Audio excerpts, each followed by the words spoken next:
Hello beautiful soul, welcome back to another video. If you're new here, my name is Becky and I am a fully qualified massage therapist specialising in hot stones. I'm also a Reiki practitioner and holistic healer. Today's card is the Stepping Stones card, and this is from the Ancient Stones Oracle card deck by Rebecca Campbell. So this one says, stepping stones, take the next step, simplicity and focus. And as you can see, she's sort of hopping over the stones across the water towards the big tree and the light ahead. So this one is always a great message for me because I get really overwhelmed very quickly. I have all these great plans, all these great ideas of what I want to achieve in my life. And I don't always know how to break it down into easy steps. I'm already wanting to get to that tree and I am, just way back here.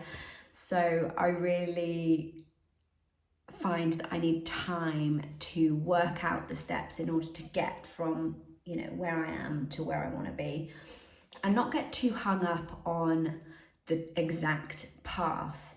We're all very good at seeing where we want to go and making all these amazing plans, but we don't always plan the unexpected. We don't necessarily want the unexpected because we're human beings after all.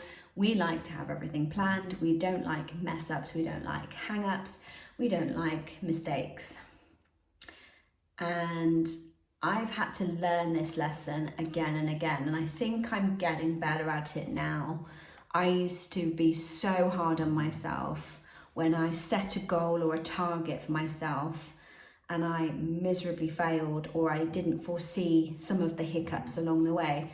I would be so hard on myself for not seeing the problems. You should have been better. Why didn't you do it sooner? All of that. I've had to soften a lot in recent years, and a lot of instances where I've had detours in my life have really taught me a huge and valuable lesson. You had a life plan and you made a decision at the time that you thought was a good thing for your life.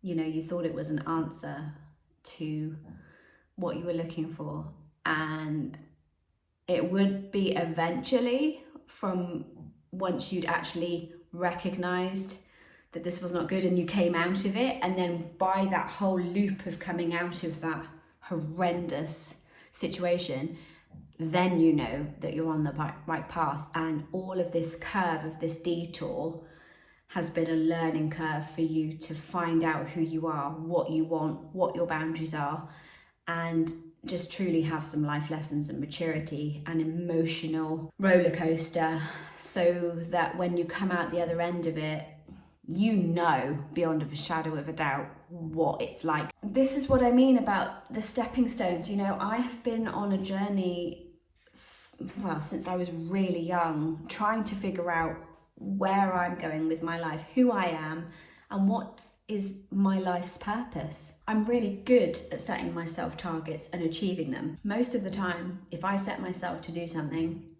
I know how realistic it is, and I know the steps to make it happen. And so I knew that I needed to get some help. So I went and saw a specialist in hypnotherapy and soul work. And I basically went back into my past lives and the Akashic records and unpicked and met myself in these different scenarios as different people, essentially. I was working really hard, like doing the work, like this woman here in the cards is like doing each step to get to where I wanted to get. It really is incredible when you do the work. 20 hit and I was in a really good place. I was doing a lot of work daily with meditation and journaling. I was getting all my work done really early in the day and having the afternoons to just do what I wanted. And I was in such a good rhythm until lockdown happened, and then it all went to shit. I really had to hold fast to what I'd been trying to instill in myself, because everyone just stopped. The life just stopped. And to stay focused on your goals at that time was very hard indeed. And for me, it was the most challenging year because I was on my own for the whole year. I was a full-time carer for my mother, who has dementia and is disabled. And my father went into intensive care with kidney failure and then sepsis. He had 3% chance to live when the hospital ran and said, you need to say your goodbyes over the phone because he's not going to make it. So we did that. And I was facing losing my dad down the barrel of the gun that night. And I just had to hand it over to universe and just say, look, it's in your hands, you know, if it has to happen, then it has to happen. And I know I'll be looked after and that I'll find the strength and the courage to keep going. And I'll look after mum, I'll look after the business, because my family were all away. My brother was halfway across the world in Malaysia. I have run and looked after the business with my dad, nearly 20 years. So I suddenly had a lot of responsibility on my shoulders, and I was all alone because I was also isolating to shelter them. So 2020 was a hard year, but I still held fast to the fact that I wanted to travel. I wanted to meet the love of my life. I wanted then to have children and have all these goals of my life, because I thought, what if we all die this year and my life has just been leading nowhere?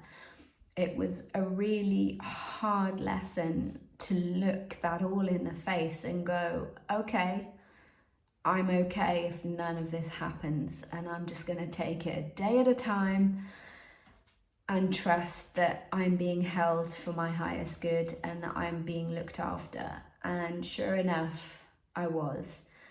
And day by day, I just learnt to trust, just learnt to listen to my inner voice and just go with the flow. And don't get me wrong, it was a challenge every single day, especially just being constantly on my own. And when my dad came out of hospital, it was a miracle that he survived, but it was kind of like out of the frying pan and into the fire, because I'm suddenly expected to be both of theirs 24/7 carer on my own. It was just a lot anyway.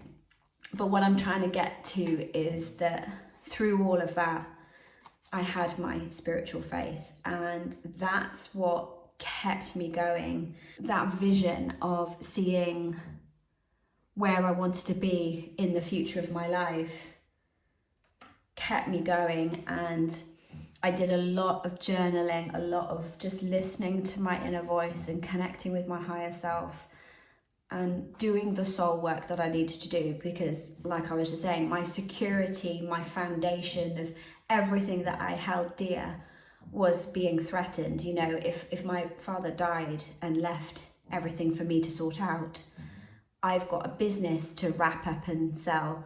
The houses would have to be sold because there's no way we could afford to keep them. My mother would have to be rehomed because there's no way that she could survive on her own. She'd have to go into care. I wouldn't have anywhere to live. My family had no way of financially helping because they've all got their own lives. My brother was over the other side of the world. It was just everything about my security and how I had meticulously planned out my life and the way that I wanted my life to go. It was just stripped away. It was just taken away within a matter of a week. I thank the universe for that challenge, even though, like I said, it was such a turbulent time. My security now, because I've gone through all of that and I've learnt where I need to plant my security, and that is just in me. I can survive anything if I've got universe's help and I've got guidance from the world around me, and I can ask for help for people around me, and there is help out there. I can make a plan and I can make the steps happen to ensure that I'm looked after and safe and protected. So that no longer bothers me, and it no longer has a trigger of fear in me, which is amazing. And the second thing that really blossomed out of me challenging these traumas and healing those wounds that ricocheted through was that I called in Mel, my most incredible partner that I have now. And I actually had a vision back in April 2020. And I said to the universe, these are the character traits that I want in a future partner. I know now that I'm ready for them because I'm matching with the vibration of the person I want to attract. I'm no longer hung up by the previous relationships and my self-worth of why I attracted those negative people for me, because those wounds have been healed. I have my own security in myself now because of the issue with my dad and my parents and my house or their house and everything. I wasn't needing a person to provide those things for me. I wasn't looking for someone to fill a need or to be the other half of me. I was secure and I knew what I wanted and I knew who I was and who I am. And it just sort of like randomly happened that I messaged him on YouTube and I said, look, I really need help finishing my van because this is a goal that I need to achieve. I set it out at the end of 2019 to do. I haven't got any help at the moment, but I know that you will be able to help me. So would you? And he came just like that. As soon as we met and we started like working together on the van, we just clicked and it was just easy and natural. And we've been together 4 years now and it's just been such a beautiful relationship. You know, I can trust him completely. He even knows what I'm thinking sometimes. We are so in sync with the way that we vibe together. You know, he's every bit a soulmate. I can be completely vulnerable with him. I can give him my dark side. I can give him my bullshit, tired, fed up, you know, version of me. And he still loves me. And I love him when he puts screwdrivers in the utensils drawer, or he gets a little bit snappy with me because he's tired, or he gets frustrated with me wanting explicit details about what's going to happen this week, you know? I'm a planner. And it just works. And I've never had that before because I've always felt that I had to manipulate myself into being what they wanted me to be. And that if I was true to myself and listened to myself, that I would be punished for it, that I would not receive love from somebody else. The steps that I have done for myself and put me at the center of my life, not in a selfish way, but just in an honoring and a self-worth way, have created these steps to just be revealed. And things that I've been yearning for all my life have suddenly just been provided and come in. And it's just been a wonderful roller coaster. So my message is to you today is, what detours have you had in your life that have caused sort of a detour, but did something positive come of it? What life lessons did you learn because of that detour? Are you still on that sort of returning journey? If so, I want to hear what your experience has been like, because I want to give you hope. I'm not saying that I'm out the other side of every scenario. That was just one of many, and I'm sure there'll be many more to come. And I'm here for it because I'm always hopeful and encouraged to know that I have support outside of myself, that I can get through that challenge, I can get through that turbulent time, and I will become stronger for it and come out the other side. Thank you so much for joining me today. I really feel like I've been on a bit of a whirlwind today, but I thank you for joining me right the way to the very end. And if you like this video, I am sure you are going to love this next one as well. Be sure to check that out next. And until next time, beautiful soul, breathe in life every day. Namaste. Bye.